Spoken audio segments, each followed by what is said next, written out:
72 76% нэмэхээр санал нь орж ирсэн байна. Энэ бол багш нарын тавьж байгаа одоо хүсэж байгаа хүсэл. Энэ хүслийг биелүүлэх нэмэх эдийн засаг санхүүгийн бололцоо бий юу гэдгийг л одоо яг авч хэлцэж байгаа зүйл. Тийм учраас эцсийн шийд гараагүй. Засгийн газрын зүгээс буюу төсвийн байнгын орон зүгээс за энэ хэлэлцээр нь болж байна. Бүртгэе гэсэн тохиолдолд би бүртгэнэ. Бүртгэж болохгүй юм би бүртгүүлээд одоо юу гэдгийг төсвийн санхүү дааж дийлэхгүй дараа нь эдийн засгийн эффект үр дүн үүсүүлэхийн хариуцлагуудыг. Засгийн газар ямар байсан байгаа дээр яригдана гэсэн үг үү? Одоо тал төсвийн байнгын ороо, сангийн яам, бүх байнгын хороод за тэгэл шийдвэрүүд гаргах хэрэгтэй шүү дээ. Тэгээд янз бүрийн одоо вариантууд танилцуулж байна. 3 төрлийн төсвийн байнгын ороос 3 төрлийн одоо хувилбар орж танилцуулж байна. За бүх төсвийн ерөнхийлөгчдийн захирагч нараас 15-аас 20% хасгаар байна.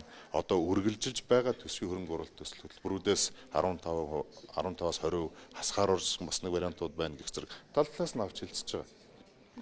Гэхдээ мэдээж хэрэг одоо багш нарын цалинг нэмэх талд байлгүй л яг уу эцсийн шийдвэр гараагүй шүү гэдгийг л бий. Эмчнэр байж байгаа. Эмчнэрийн хүнцөг явж байгаа. Тэгээ манай гэр бүл хөтөлбөрийн Монголын яам бол зураг байгаа. Зурснаар хүчин төгөлдөр болоод явна гэсэн үг шүү. 16% гэдэг нь гэхдээ 26 оны төсөвт үү? 26 оны улсын төсөвт. 1 сарын 1-ээс 1.2 их найд орчим төгрөгийн эффект харуулж үзүүлэх.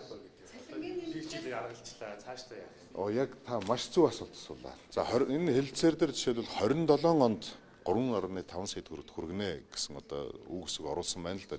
Хэрвээ энэ хэлэлцээрийг баталчих юм бол засгийн газар яг тийм үүрэг хүлээж нэ гэсэн үг. Энэ 27 оны улсын төсвийг бид нар одоо ярих боломж байхгүй. Мэдээж зүгээр 3 талтынхаа хэлэлцээрийн хүрээнд одоо дүн хувь тавихгүйгээр нэмэгдүүлнэ гэх зэрэгээр явахгүй бол бид нар дахиад үүрэг хүлээж нэ гэсэн үг шүү дээ. Тийм учраас за яг одоо энэ 26 онд бол 1.2 их найд орчим төгрөгийн одоо төсөвт нөлөө үзүүлэхээр байна. Эцлэг нь батлагдаагүй хэлэлцээр эцлэн шийдэгдээгүй байгаа шүү гэдгийг дахин хэлье. Энэ тал талаас нь макро, микро төвшөнд эдийн засагт үзүүлэх эффектүүд хор хөнөөлтөй тал нь юу байх юм, давуу тал нь юу байх маш олон талаас нь бид нар авч хэлцэж одоо шийдэх ёстой шүү.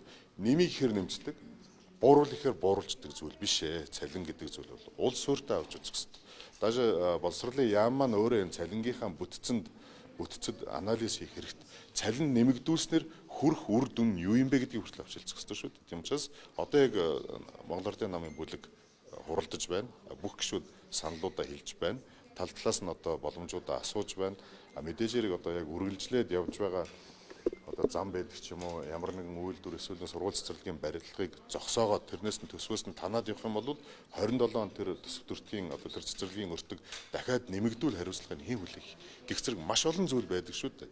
Тийм учраас нэмийг ихээр нэмждэг, бууруул ихээр бууруулждаг зүйл цалин. Багшлын салбарын багш нарын цалин дээр юу? Багш нар, эмчнэр, тэтгэвэр гэх зэрэг бүх зүйл цуг явж байгаа. За тэтгэвэр маань 8.6%-аар нэмэгдэхээр үгүй эмчнэрийнхийг бол одоохондоо бас ярилцж байна 15-аас 20% асуудал ярилцж. Эцсийн шийд гараагүй шүү тамина. Эцсийн шийд гарсан юм шиг намайг тий. За баярлалаа.